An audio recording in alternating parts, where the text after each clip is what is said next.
A seguir, Hora da Notícia.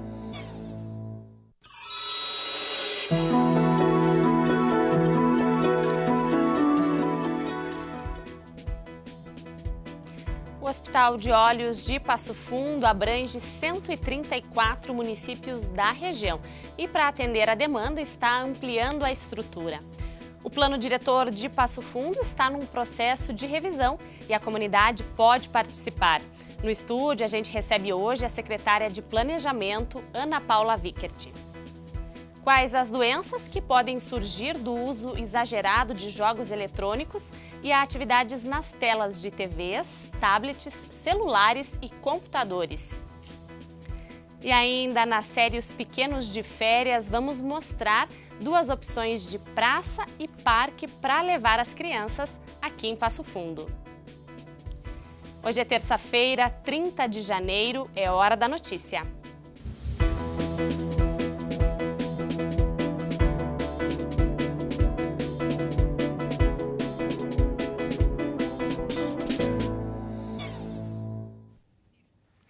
R$ 80% dos pacientes que são atendidos no Hospital Diógenes Martins Pinto de Passo Fundo vêm da região norte do estado, uma abrangência de 134 municípios.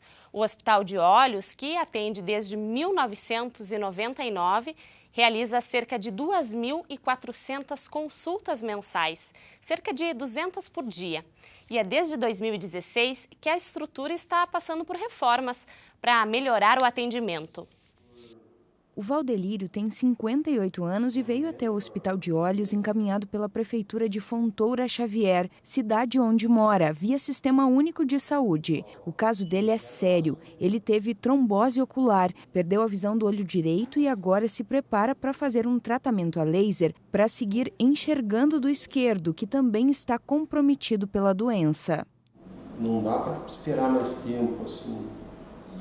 E são muitas as complexidades tratadas no Hospital de Olhos, que também está credenciado para realizar transplante de córnea, plástica ocular e oftalmologia pediátrica. A estrutura compreende 8 consultórios completos e 18 profissionais especializados, que respondem pelo quadro clínico, que atende em várias subespecialidades. Ao todo, são 52 funcionários para dar conta de cerca de 200 consultas dia e aproximadamente 2.400 consultas mensais. Em torno de 30 cirurgias dia, né?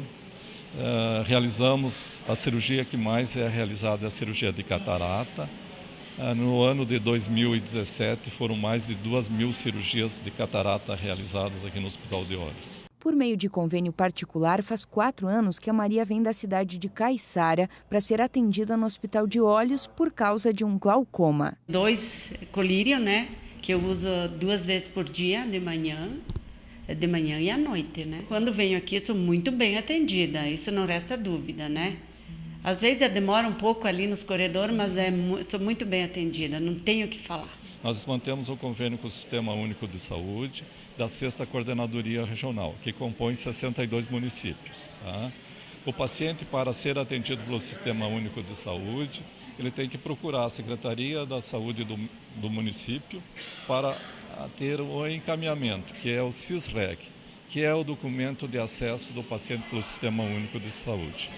É importante informar também a população que o Hospital de Olhos tem um atendimento particular e convênios.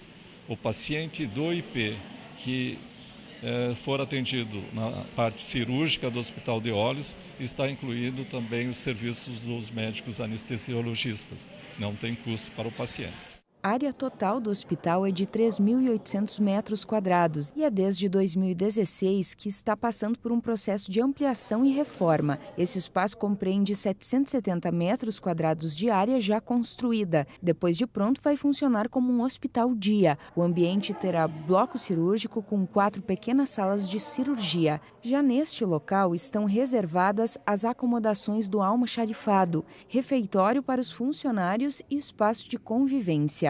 Uma aquisição foi essa máquina de lavar, que lava 120 quilos de roupa por dia. Então vai dobrar a nossa capacidade cirúrgica também com as novas instalações. Com recursos doações dos clubes de lajes do distrito LD7, que é importante ressaltar a participação da comunidade nesse sentido, e recursos próprios do Hospital de Olhos.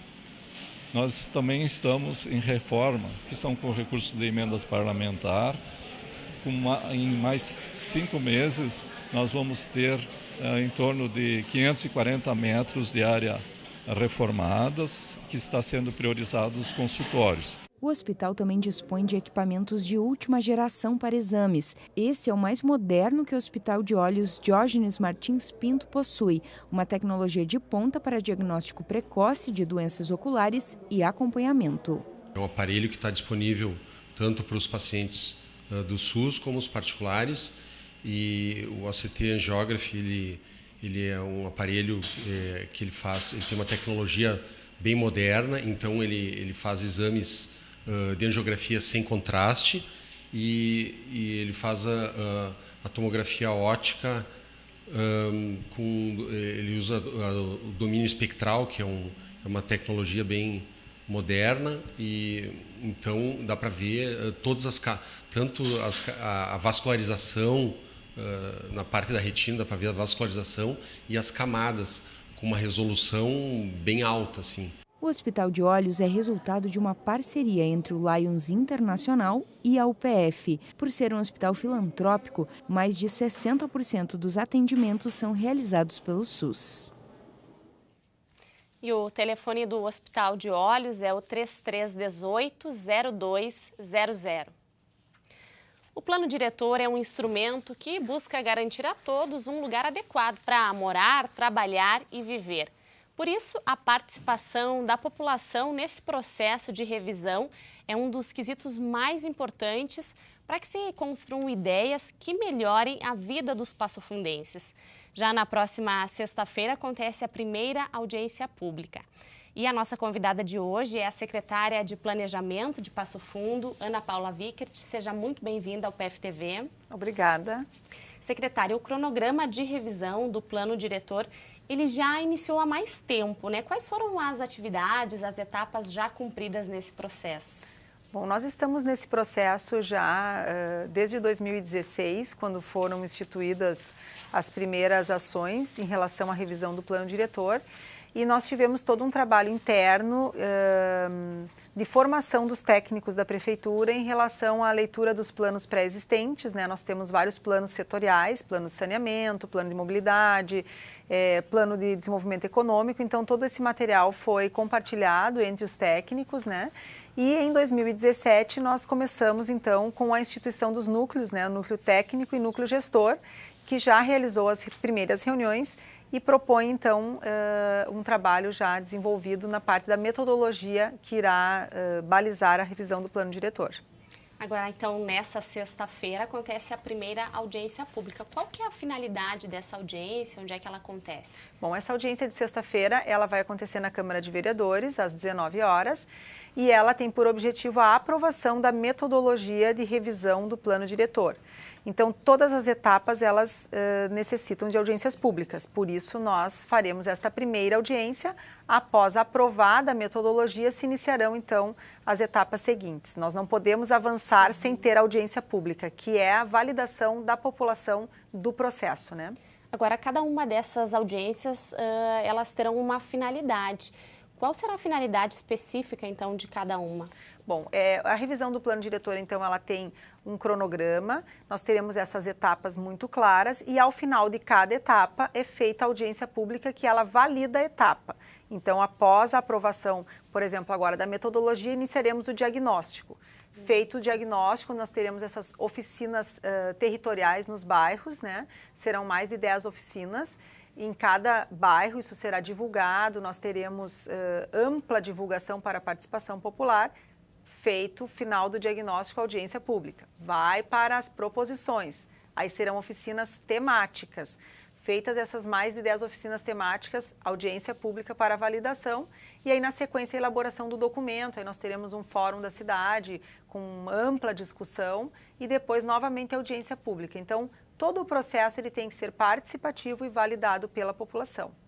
Nesta revisão está tendo aí uma atividade, uma iniciativa que é inédita também no Brasil, que envolve as crianças. Isso, nós já trabalhamos em 2017 com um projeto piloto que é extremamente inovador, onde nós fizemos as mesmas oficinas que nós teremos nos territórios de diagnóstico e proposições, nós fizemos nas escolas para ouvir a visão da criança em relação à cidade. Então, elas também nos deram o seu diagnóstico do bairro da escola, do percurso da casa para a escola, o que elas sentem falta, o que pode ser melhorado, né?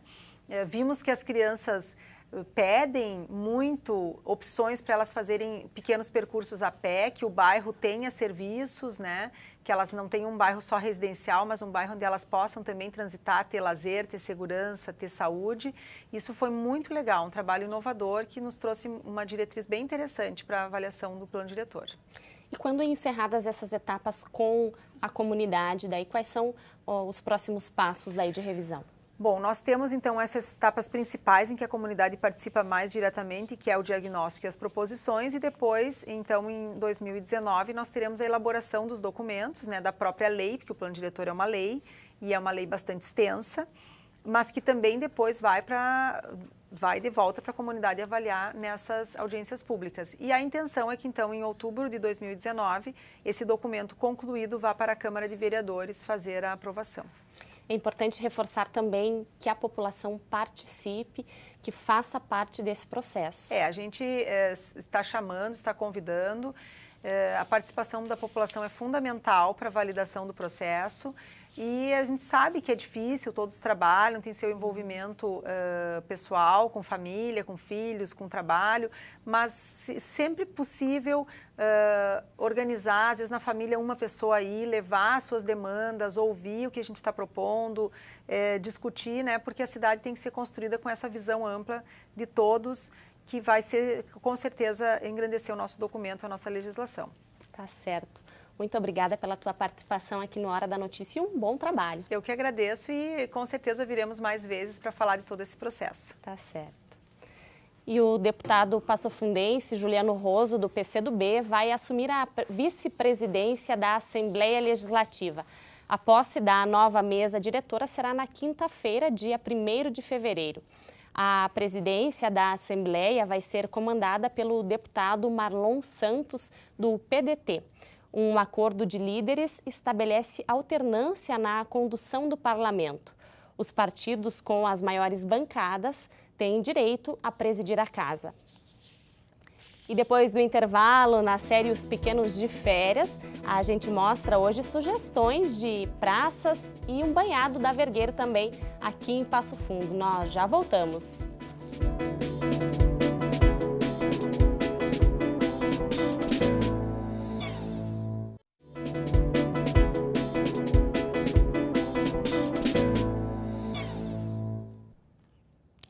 O tempo fica ensolarado em praticamente todo o Rio Grande do Sul nesta terça-feira. Aqui em Passo Fundo, o dia começou um pouquinho mais frio, 13 graus. Veja então a previsão para os próximos dias.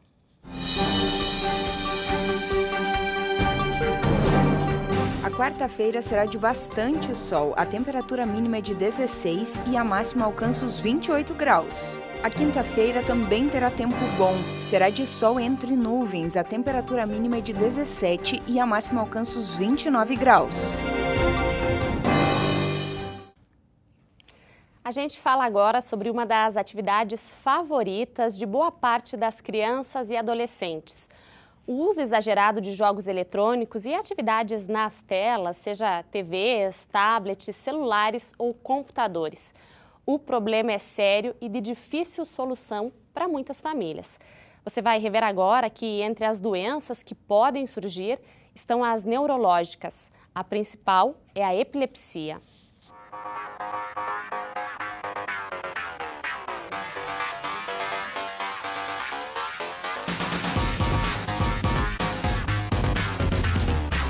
A questão das luzes, do estímulo visual aumentado, é nada mais do que um gatilho para que a convulsão se desencadeie, né? Então, esse estímulo visual, ele se torna esse fator desencadeante para aquela pessoa que já tem uma predisposição em ter crise. A ausência, por exemplo, é uma crise em que a criança sai do ar, né? Fica alguns segundos fora do ar e volta. A crise parcial focal, por exemplo, ela pode só movimentar o rosto ou movimentar o braço, e isso é uma convulsão. O médico Marcelo é um especialista neste assunto. Ele fez um mestrado em cirurgia na epilepsia e estudou a fundo as causas e danos do uso excessivo de jogos eletrônicos por crianças e adolescentes. Segundo ele, quanto mais tarde uma criança tiver acesso ao mundo digital, melhor. Ela é muito mais comum em crianças e adolescentes, né? E são exatamente nessa idade em que se desenvolve essa questão de computação e muito estímulo pelo videogame, enfim. Aqui nós temos um exemplo. O Marco Antônio começou a ter acesso aos jogos eletrônicos por volta dos 8 anos. Como toda criança, se adaptou muito bem a este mundo. Hoje, com 13 anos, está para lá de inserido neste contexto. Mas não pense que a família não observa e fica atenta às rotinas e horários de jogos. O Marco Antônio está no fim do ensino fundamental. E por ter uma carga grande de disciplinas, a família coloca normas para que todos fiquem bem.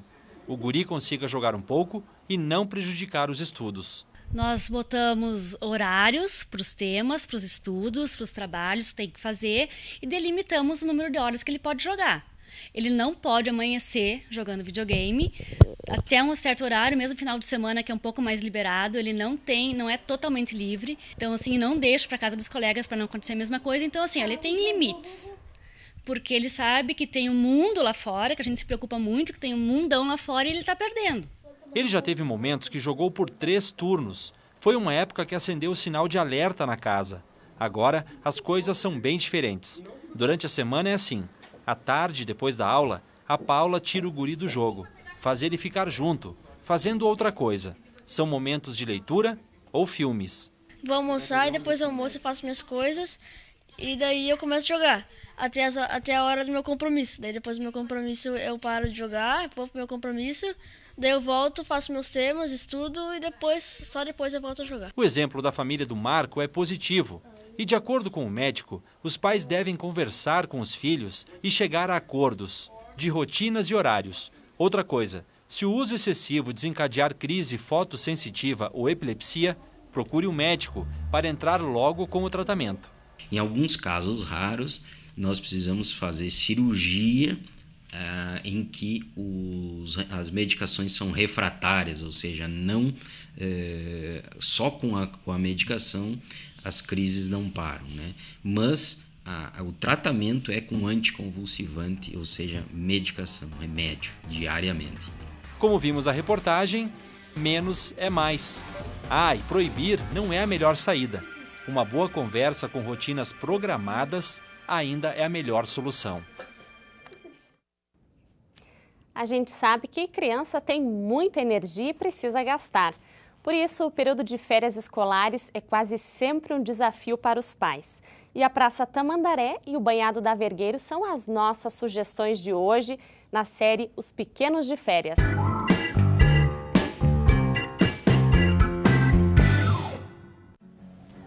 Se tem uma coisa que essa galerinha tem de sobra é energia. Para quem ficou em Passo Fundo, depois de alguns dias de chuva, é hora de sair de casa e aproveitar as opções que a cidade oferece. 2 delas são bem simples, abertas para todo mundo e garantem a diversão por um bom tempo. Estamos falando dos parquinhos da Praça Tamandaré e do Banhado da Vergueiro. Por aqui, a gente encontrou a Juliana com seus 3 sobrinhos.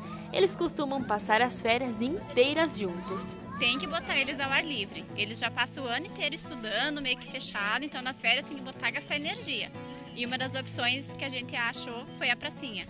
Legal. E do jeito eles gostam bastante de vir. Gostam porque tem aqui, além dá pra correr, tem a parte da vegetação, tem os brinquedos, então assim é uma opção bem boa. Rebeca, me conta, o que mais que tu gosta de fazer nas férias? Gosto de vir aqui, eu gosto de passear por lá, gosto de jogar bola com meu primo, gosto de um monte de lugar. Eu gosto de ir na Gare, jogar bola, jogar vôlei, gosto de fazer mais coisas lá na minha casa com ele. Dá pra ver que o que não falta é opção por aqui. Como o Parque Banhado da Vergueiro foi revitalizado recentemente, está mais fácil entreter as crianças. Opinião compartilhada com a Isadora, que mora pertinho e aproveita tudo que o local oferece. Eu gosto de brincar muito, eu me divirto muito aqui. É uma opção que nós temos aqui no Banhado da Vergueiro. Então as crianças gostam de estar ao ar livre, né? Então é uma boa opção aqui para elas, né? E a Praça Tamandaré? A primeira praça da cidade não cansa de receber a visita dos pequenos. Inaugurada lá em 1913, o lugar chama atenção por ser acolhedor, ter alguns brinquedos e muita sombra. Uma boa alternativa para sair um pouco de casa. A gente traz uma vez, 2 vezes até por semana para tentar tirar um pouco de dentro de casa, né? Como a gente mora em apartamento também, acaba ficando dentro de casa e fica aquele sufoco, né? Com criança.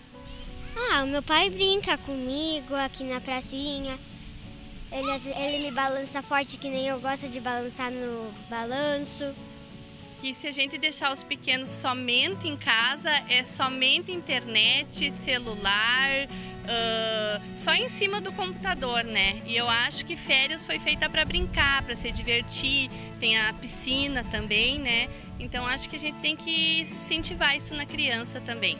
O Francisco, por exemplo, sempre que vai para o centro, aproveita para levar os filhos da Tamandaré. Nesse dia, ele levou a Yasmin, uma oportunidade para que ela também conheça outros lugares. Geralmente a gente traz ela na praça quando a gente vai para o centro, passear, fazer alguma coisa no centro. A gente geralmente leva ela na Praça da Vila, né, que é a Vera Cruz. Jogo bola com ela, tem nosso outro filho também, que é pequenininho, a gente costuma trazer os dois para fazer a diversão. E procuro fazer caminhada com eles e tentar desenvolver as mesmas coisas que na escolinha eles tentam ensinar, né? Brincar sempre com eles, conversar, tipo isso. É isso aí, mas o mais importante de tudo é aproveitar muito essa fase de férias e lembrar de brincar o máximo possível.